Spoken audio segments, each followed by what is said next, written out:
Marcus Tullius Cicero Pro Marco Marcello, episode 13. Tamen ad firmo et hoc pacet dicam tua, nullam in his esse laudem, ampliorem quam eam, quam hodierno die consecutus es. Nevertheless, says Cicero, I do assert, and I will say this thing, hoc, with your permission, or at your discretion, I affirm ad firmo that nullam laudem esse, that there is in these matters no praise, nullam laudem, that is more full than that praise which today you have obtained.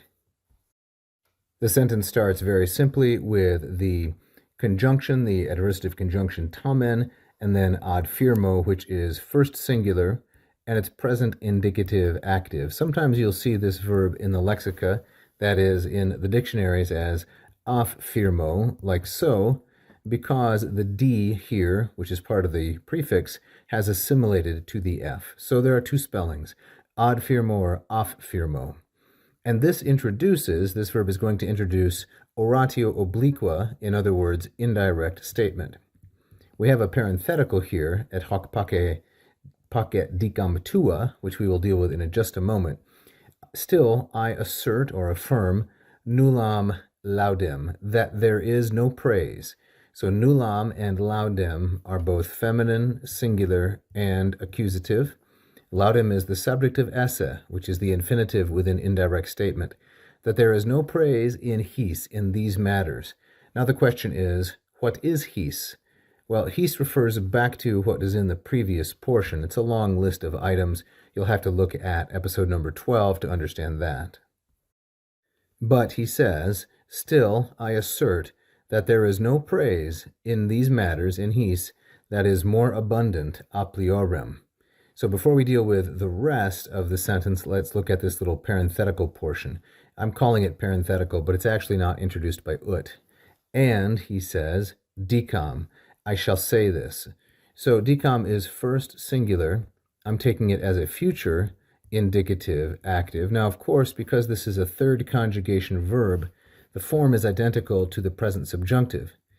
So both the future indicative and the present subjunctive are dicam, because this is a third conjugation verb, but I'm taking it as future indicative. And I will say hoc, which we'll take as neuter, singular, and accusative. I will say this thing, pacet tua, and pacet tua is feminine, singular, and ablative of instrument. By means of your permission, your peace, even though it might annoy you a little bit, that's how we could construe pacet tua. But immediately after ad firmo, we once again get the oratio obliqua, nullam esse laudem, a praise that is more abundant than that praise, eam. Now, eam is feminine, singular, and accusative because its antecedent is laudem. But eam also has a subordinate clause that's modifying it, quam through consecutus es, than that praise, quam eam, which, quam, you obtained. Consecutus es is from the third conjugation deponent verb consequor, consequi, like so. Then the praise which you obtained, consecutus es, this is a masculine singular nominative. The subject is Caesar, and this is a perfect verb, this form here, consecutus est. A perfect passive, but active in meaning because it's deponent.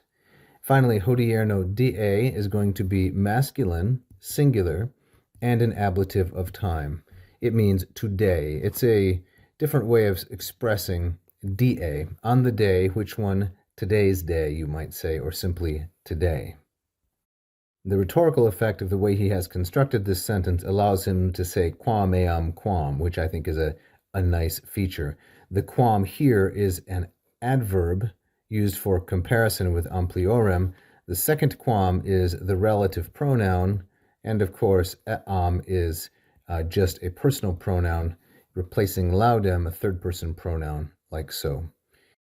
Note again, an AI-generated image. Here is Cicero haranguing some Roman soldiers, apparently. Perhaps it's not completely historical, but I thought it was kind of interesting. Thank you so much for watching this free video. I hope that you learned a lot about the classical languages and advanced your knowledge and enjoyment. You can help us keep going with this instruction if you like this video and subscribe to the channel. We've had hundreds of thousands of views in the last 9 years, and we would really like to grow our number of subscribers. If you hit the little bell, you will be notified every time we release a brand new free instructional video. You can also check out one of my Latin or Greek courses at LatinPerDiem.com or mossmethod.com. Check the links if you'd like to study Latin and Greek with me directly. So keep learning, and vale tote omnes.